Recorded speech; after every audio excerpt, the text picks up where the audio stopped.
Students, आइए हम कुछ ऐसी प्रपोजिशंस सीखते हैं जो हमेशा पर्टिकुलर स्पेसिफिक वर्ड्स के साथ यूज होती हैं। इन्हें हम फिक्स्ड प्रपोजिशंस कह सकते हैं। फिक्स्ड प्रपोजिशंस आपको ड्रिल से आएंगी, प्रैक्टिस से आएंगी। More practice, more command over the propositions और द यूज ऑफ प्रपोजिशंस। आइए हम कुछ मीनिंग्स के सहारे, कुछ मीनिंग्स के लिए कौन कौन से वर्ड्स यूज होते हैं उनके साथ सेम फिक्स्ड प्रपोजिशन का यूज होता है। फॉर एग्जाम्पल, अगर कोई चीज हमारे फायदे की है, लाभदायक है या हानिकारक है, बेनिफिशियल है, उसके लिए बहुत सारे सिनोनिम्स या कुछ मीनिंग, कुछ वर्ड्स ऐसे हैं जो ऑलमोस्ट सेम इन मीनिंग हैं, उसके साथ हम टू का यूज करते हैं। For example, favourable to, the conditions are favourable to. फायदे की बात है, उसके फेवर में है, उसके पक्ष में है। Favourable to, essential to, beneficial to, profitable to, injurious to, harmful to, disastrous to. ये कुछ ऐसे वर्ड्स हैं जो फायदे के हैं, जिनसे कोई ना कोई फायदा होता है। ये कुछ ऐसे वर्ड्स हैं जो हमारे लिए नुकसान देते हैं, नुकसान के लिए यूज किए जाते हैं। Injurious, harmful, disastrous. इनमें से ये वाली प्रपोजिशन, इस वर्ड के साथ यूज होने वाली प्रपोजिशन फ्रीक्वेंटली एग्जाम में पूछी जाती है। For example, smoking is injurious to health, drinking is injurious to health. इसी प्रकार से ये दूसरे वर्ड्स के साथ यूज होने वाली fixed preposition to. If you have an ample practice or a drill over these prepositions, fixed prepositions, then you will understand the concept of these words and the preposition to is used with them. Next is भरा हुआ। In case of, अगर कोई चीज भरी हुई है या भरे हुए के मीनिंग के संदर्भ में हम हमेशा with का यूज करते हैं। For example, filled with. आपको पता है, फिल्ड का पता है हमें, this glass is filled with milk, this bowl is filled with water. Filled with, overwhelmed with, I am overwhelmed with joy. Overwhelmed का मतलब भी बहुत ज्यादा भरा हुआ, मैं खुशी से भरा हुआ हूं, प्रसन्नता से भरा हुआ हूं। Overwhelmed with. Infested with, this house is infested with ants, चींटियों से भरा हुआ है। Teeming with Joy and thronged with. ये कुछ ऐसे वर्ड्स हैं। इसके अलावा और भी वर्ड्स हो सकते हैं जिनका मीनिंग भरा हुआ के संदर्भ में जिन वर्ड्स का यूज होता है, परंतु यहां हमने मेनली कुछ ही वर्ड्स लिए हैं जो फ्रीक्वेंटली आपके लेवल तक यूज होते हैं, आपके टेक्स्ट में से लिए जाते हैं। Field with, overwhelmed with, infested with, teeming with, thronged with. ये चारों वर्ड्स फ्रीक्वेंटली आपके टेक्स्ट बुक्स में यूज किए गए हैं। जब भी आप टेक्स्ट पढ़ते हैं तो इनकी तरफ ध्यान अवश्य दें, किस किस वर्ड के साथ भरे हुए के संदर्भ में विद का यूज कहां कहां हुआ है। अगर आप टेक्स्ट पढ़ते समय इन फिक्स्ड प्रपोजिशंस को अपने साथ रिलेट करेंगे, इन वर्ड्स के साथ रिलेट करेंगे, कहीं नोट डाउन करेंगे, फ्रीक्वेंटली आप कन्वर्सेशन में इन प्रपोजिशंस का यूज करेंगे, तो आपकी एक अच्छी कमांड इन प्रपोजिशंस पर हो जाएगी। नेक्स्ट इज निष्कर्ष निकालना, कोई मीनिंग निकालना, कोई अर्थ निकालना या बचाव करने के संदर्भ में हम हमेशा फ्रॉम का यूज करते हैं। For example, conclude from, we can conclude from. Derive from, derivation करते हैं तो we derive from, infer from, prevent from. ये तीनों वर्ड हमारे निष्कर्ष निकालने के संदर्भ में हैं। ये सारे के सारे वर्ड बचने के संदर्भ में हैं, बचाव करने के लिए यूज होते हैं। For example, prevent from, prohibit from, escape from, refrain from, abstain from. Frequently पूछे जाने वाले वर्ड्स हैं प्रीपोजिशंस के साथ। Escape, refrain, abstain. इस प्रकार से प्रोहिबिट फ्रॉम, प्रिवेंट फ्रॉम और निष्कर्ष निकालने के संदर्भ में ये शब्द, इन प्रीपोजिशंस को अगर आप फ्रीक्वेंटली यूज करेंगे, टेक्स्ट में नोट करेंगे, देखेंगे, तो डेफिनेटली आपको इन प्रीपोजिशंस का, इन फिक्स्ड प्रीपोजिशंस की एक अच्छी नॉलेज हो जाएगी। आइए नेक्स्ट देखते हैं हंसना। हंसना कितनी अच्छी बात है, लेकिन हंसना कई बार गलत भी हो जाता है। किसी पर गलत हंसना भी गलत हो जाता है। For example, smile at, he smiled at me, अच्छी बात है। He laughed at the beggar, he laughed at the CWSN child, वो गलत बात हो जाती है, that is immoral. Mock at, mock at means मजाक उड़ाना। इस प्रकार से हम हंसने के संदर्भ में इन वर्ड्स के साथ एट प्रपोजिशन का यूज करते हैं। नेक्स्ट इज निर्भर होना, डिपेंड करना किसी पर, डिपेंडेंट होना। इस संदर्भ में कुछ ऐसे वर्ड्स हैं, डिपेंड, रिलाई, बैंक, इसके साथ हम ऑन का यूज करते हैं। For example, depend on, bank on, rely on. इस प्रकार से अगर आप इन फिक्स्ड प्रीपोजिशंस की एक लिस्ट बनाएंगे तो इन मीनिंग्स के संदर्भ में निश्चित रूप से ड्रिल करते हुए आपको इन प्रीपोजिशंस का यूज स्वतः ही आ जाएगा। Students, we have discussed the usages of prepositions and now this is the time for an exercise. Let us solve this exercise based on prepositions and their uses. Find the errors and make necessary corrections. हमें हमेशा एक ही प्रकार की drill, एक ही प्रकार की exercise नहीं करनी चाहिए। हम अगर मल्टीपल टाइप्स ऑफ एक्सरसाइज करेंगे तो उससे हमें प्रीपोजिशंस के यूसेज की एक अच्छी समझ होगी। फॉर एग्जाम्पल, कभी आप फिल इन द ब्लैंक्स में प्रीपोजिशंस का यूज कर सकते हैं। दूसरी एक्सरसाइज आप find the errors and make corrections use कर सकते हैं। तीसरी एक्सरसाइज आप मैचिंग से रिलेटेड कर सकते हैं। When you will go through more drills, you will have a good command over the knowledge or concept of prepositions. Let us solve this exercise. Find the errors. There is an error, may or may not be error, and make necessary changes or necessary corrections. First, there is a sentence. There are 10 sentences in this exercise. In first sentence, she resembles with her mother. हमने यहां बात की है she, ये जो लड़की है या लेडी है, she resembles with her mother means she is similar to her mother. लेकिन resembles के साथ कभी भी कोई preposition नहीं आती। We don't use any preposition with resemble. We use preposition to with similar to or identical to, but we use no preposition with resemble. One more word is also there, and this is a phrasal verb, take after. What do you mean by take after? Take after means resembles, resembles parents, resembles her or his parents. For example, I take after my father means I resembles my father or I am similar to my father. In this way, we can use take after, resembles or similar or identical to someone. Next is he is blind to one eye. Here, preposition to is used with blind, blind to. One eye, this is wrong. We can't use to with blind because blind means blindness, अंधापन। अंधापन कहां होता है? Inside the आई होता है, cornea में होता है।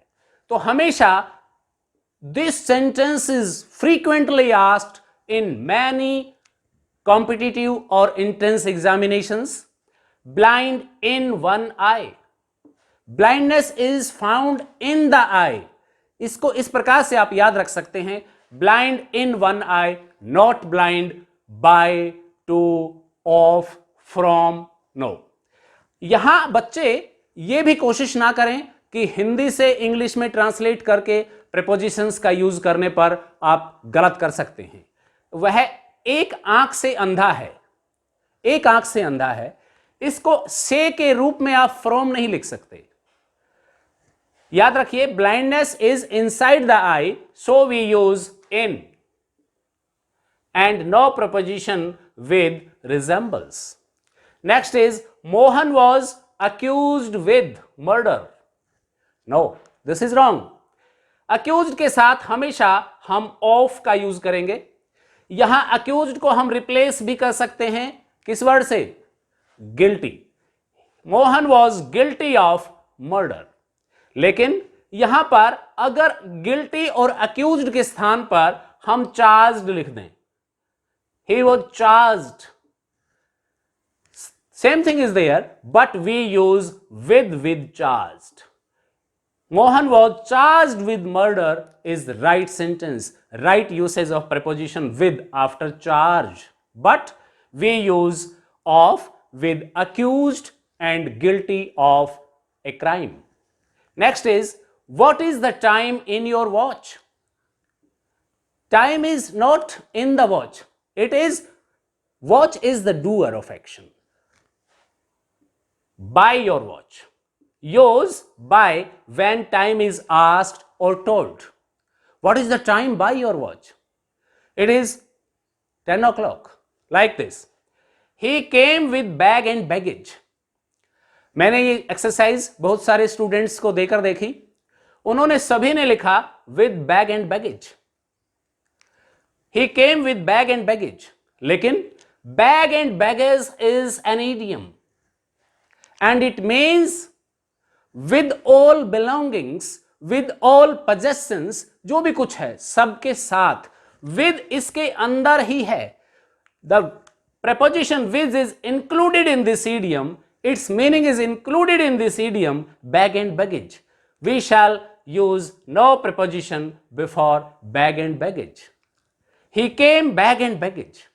No preposition. Next is, smoking is injurious for health. We shall not use injurious. We shall use a fixed preposition to with injurious. Injurious to. आपने कभी सिगरेट का पैकेट देखा होगा? सिगरेट के पैकेट पे एक वार्निंग लिखी होती है, smoking is injurious to health. इसी प्रकार से वाइन की बोतल पर भी लिखा होता है, drinking is injurious to health.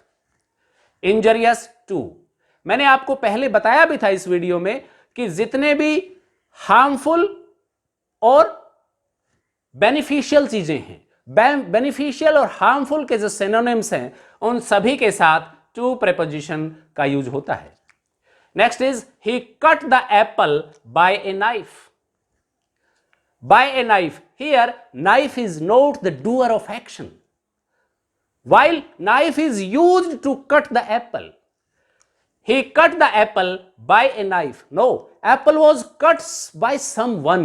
He was the agent or doer of action. For example, by him, apple was cut by him. Here, doer of action is he, not the knife. Knife is used to cut the apple, so we use with knife.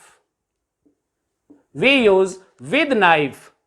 यहां आपको यह ध्यान रखना है, जितने भी tools and instruments होते हैं, उन सभी के साथ अगर कोई काम किया जाए उनकी मदद से, उनको यूज करके कोई काम किया जाए, तो उसके साथ हम with का यूज करते हैं। With all the instruments and tools. Next is abide with the rules. हमेशा abide के साथ हम by का यूज करेंगे, abide by the rules. Next is, they are fond. Fond के साथ हम हमेशा of का यूज करते हैं। Fond of, किसी चीज का शौक रखना, किसी चीज के प्रति आकर्षित होना। He is fond of singing, he is fond of dancing, he is fond of music। इस प्रकार से हम लिख सकते हैं। of के बाद हम नाउन लिखेंगे। यहां पर ये डांसिंग एक नाउन के रूप में यूज किया गया है। Next is, he came of a rich family, not of. He came of. और यहां पर हम फ्रॉम भी लिख सकते हैं। He came from. Came of means descended from. Came from means originated from. यहां ये दोनों प्रेपोजिशंस सही मानी जाएंगी। He came of a rich family. वो किस फैमिली से आया है? एक धनी परिवार से आया है। इस प्रकार से हम डिफरेंट प्रीपोजिशंस का यूज यहां कर सकते हैं। By, off and from. Go through some more sentences, go through some more exercises and have a good command over the usage of prepositions. Friends, now there is an exercise for you. You have to fill in the blanks choosing the most suitable preposition from the brackets given against each sentence. Now you have to solve it and check your score. How many marks do you get out of 10? It will tell you about the conceptual understanding of prepositions. Now there are 4 different prepositions and these prepositions usually confuse the students. Today we are going to discuss the difference between over and above in case of height and under and below in case of height downwards. What is the basic difference between over and above, under and below? हालांकि over और above दोनों ऊपर की sense में के लिए use किए जाते हैं और अंडर और बिलो नीचे के लिए यूज किए जाते हैं। तो फिर कहां हम ओवर का यूज करें, कहां अबव का यूज करें और किस परिस्थिति में हम अंडर का यूज करें और किस परिस्थिति में हम बिलो का यूज करें, इसके लिए आपको 2 चीजें समझनी होंगी। सबसे पहले, अगर हम किन्हीं 2 ऑब्जेक्ट्स के बीच के डिस्टेंस को वर्टिकली देखते हैं, हाइट के अनुसार देखते हैं, तो हम ओवर और उसका एंटोनिम अंडर यूज करेंगे। चाहे ऑब्जेक्ट ऊपर है, कोई भी 2 ऑब्जेक्ट हैं, उनके बीच की अगर हम हाइट देखते हैं, कैसी हाइट देखते हैं? वर्टिकल हाइट, जो खड़ी हाइट है वो देखते हैं, तो हम ओवर और अंडर का यूज करेंगे। और अगर हम कोई लेवल देखते हैं किसी 2 ऑब्जेक्ट्स के बीच में, तो हम उसके लिए अबव और बिलो का यूज करेंगे। Over and under are meant for height between 2 objects, while above and below are meant for level between 2 objects. For example, यहां ये ऑब्जेक्ट है, ये कोई ऑब्जेक्ट अपवर्ड डायरेक्शन में है और इस ऑब्जेक्ट पॉइंट ऑफ प्लेस से इस ऑब्जेक्ट की हाइट हम देखते हैं। For example, this is my head and there is a fan over me. The fan is over my head. हम यहां मेरे हेड से फैन तक की हाइट देखेंगे, ना कि लेवल।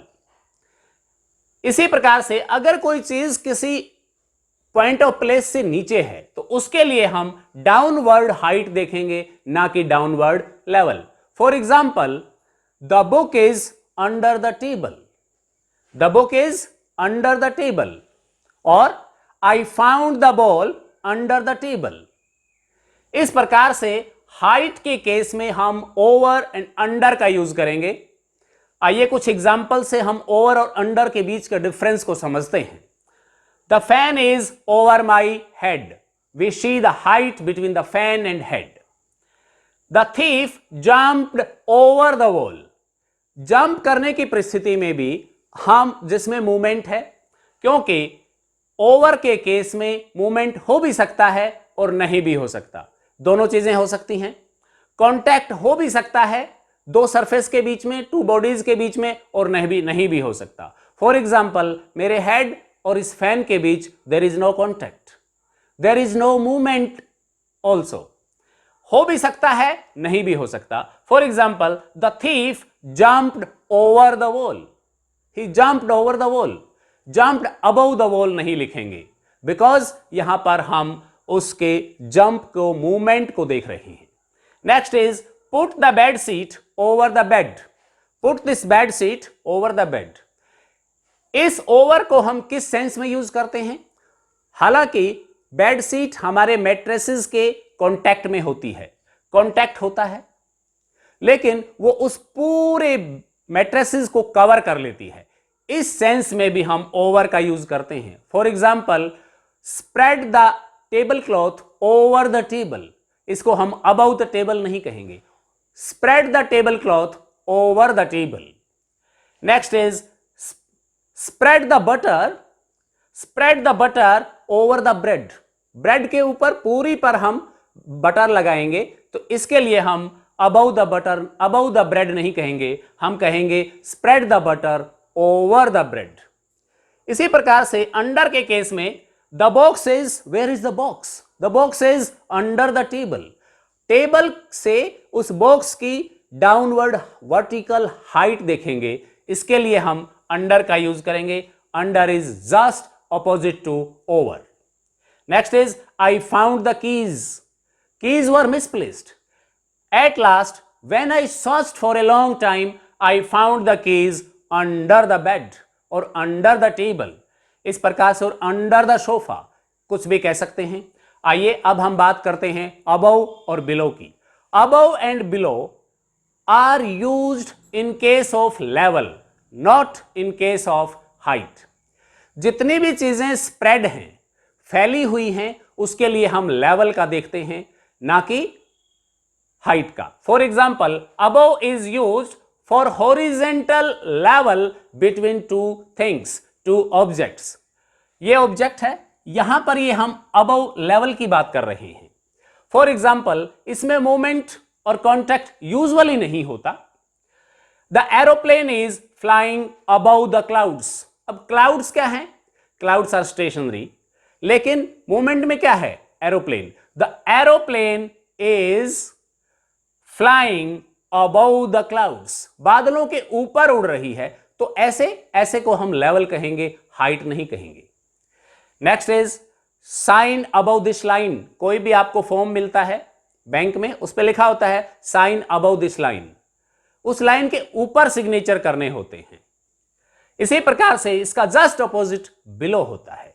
बिलो में भी मूवमेंट और कॉन्टैक्ट यूजुअली नहीं होता, लेकिन बिलो में किसी ऑब्जेक्ट से नीचे फैले हुए सरफेस की बात करते हैं। For example, he is below poverty line. Below को और अबव को आप इस लाइन से देखिए, ओवर को और अबव को आप इस खड़ी लाइन से देखिए। अगर आप इस हॉरिजेंटल और वर्टिकल लाइन से देखेंगे तो कभी भी इन प्रीपोजिशंस में कोई गलती नहीं होगी। he is below the poverty line, ये वर्ड है लाइन, लाइन के का मतलब ये है, he is below the poverty line। कहीं पे एक पॉवर्टी का एक मेजरमेंट फिक्स किया हुआ है, and he is below the poverty line। इसके ही ऑपोजिट में हम कह सकते हैं he is above poverty line। आपने एपीएल, बीपीएल कार्ड तो अवश्य सुने होंगे, उसका वही मतलब होता है, APL above poverty line, BPL below poverty line. Next is the sun sets below the arisen.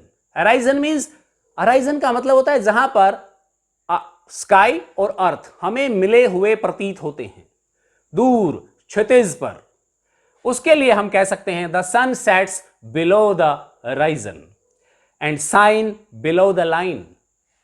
इस प्रकार से हम इनके डिफरेंस को अच्छे से समझ सकते हैं। Go through a few more examples and have a command over the use of prepositions correctly.